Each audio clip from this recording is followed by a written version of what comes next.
যদি কোনো গুনাহ করে ফেলো, গুনার পরপরই নেক আমল করো, তাহলে এই নেক আমল তোমার গুনাহটাকে মুছে সাফ করে দেবে। রাসূলুল্লাহ সাল্লাল্লাহু আলাইহি ওয়াসাল্লামের কাছে যখন আসলাম, এসে তার বা আখাযতু বিজিমামি নাকাতিহি, তার উটের লাগামটা ধরে ফেললাম। তখন আশেপাশের লোকেরা আমাকে বলছে সরে যাও সরে যাও ইত্যাদি। এই রাসূলুল্লাহ সাল্লাল্লাহু আলাইহি ওয়াসাল্লামের উট ধরলে কেন? তখন রাসূলুল্লাহ সাল্লাল্লাহু আলাইহি ওয়াসাল্লাম বললেন, ওকে কোনো কথা বলো না, দাহু আরিবু মা জাআবি, নিশ্চয় কোনো প্রয়োজনে সে এসেছে, বলো কি চাও। ইয়া রাসূলুল্লাহ দুল্লানি আলা আমালিন ইউকাররিবুনি ইলাল জান্নাহ ওয়া ইউবাঈদুনি মিনান নার, আমাকে এমন একটা কাজের কথা শিখিয়ে দেন যেন যে কাজটা করলে আমি আস্তে আস্তে জান্নাতের কাছে যেতে পারি, জাহান্নাম থেকে দূরে যেতে পারি। প্রশ্নটা বুঝেছেন? আপনারা কখনো কোনো আলেমের কাছে যে এরকম প্রশ্ন করছেন? গেলে দোয়ার জন্য যান, আর না হলে এই ঝগড়াঝাটির মশলা শুনতে যান নাকি? না। যার ব্যাপারে আপনার ধারণা আছে তিনি কোরআন সুন্নাহর আলেম, তার কাছে তো আপনার উচিত ছিল এমন একটা প্রশ্ন করা যে প্রশ্নটা আপনার জীবনের মোড় ঘুরিয়ে দেবে। আল্লাহ রাসূল সাল্লাল্লাহু আলাইহি ওয়াসাল্লাম বললেন, লা ইন কুনতা আওজাস্তাল মাসআলাতা ফাকাদ আতওয়ালতা আবআদতা, তোমার প্রশ্নটা খুব ছোট কিন্তু মূল বিষয় অনেক বড়। তারপরে কি বললেন? আমাদের জানা কথায় অনেকটা, আকিমিস সালাত ওয়া আতিজ যাকাত ওয়া সুম রমাদান হজ্জাল বাইত, নামাজ কায়েম করো, যাকাত দাও, হজ করো, রোজা রাখো, এগুলো আমরা জানি।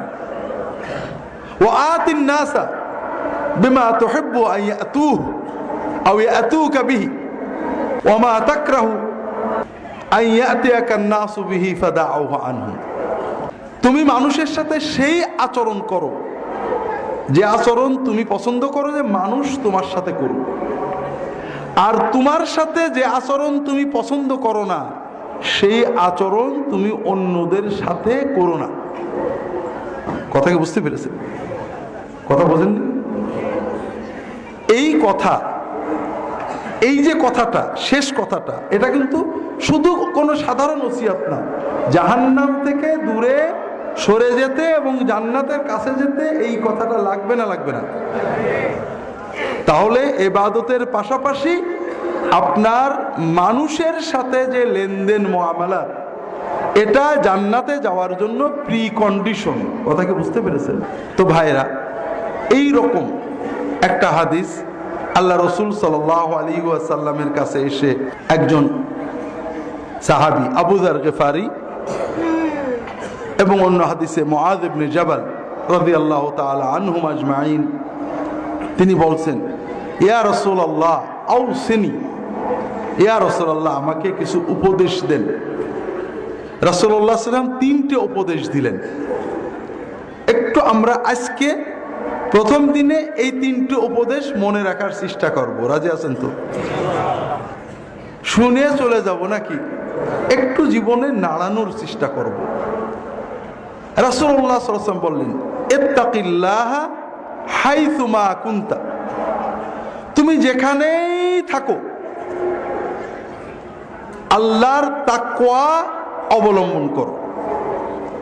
ওয়া আতবিই আস-সাইয়্যাতাল হাসানাতা তামহুহা, যদি কোনো গুনাহ করে ফেলো, গুনার পরপরই নেক আমল করো, তাহলে এই নেক আমল তোমার গুনাহটাকে মুছে সাফ করে দেবে। ওয়া খালিকিন নাসা বিখুলুকিন হাসান, আর মানুষের সাথে সুন্দর আচরণ করো। কয়টা ওসিয়ত?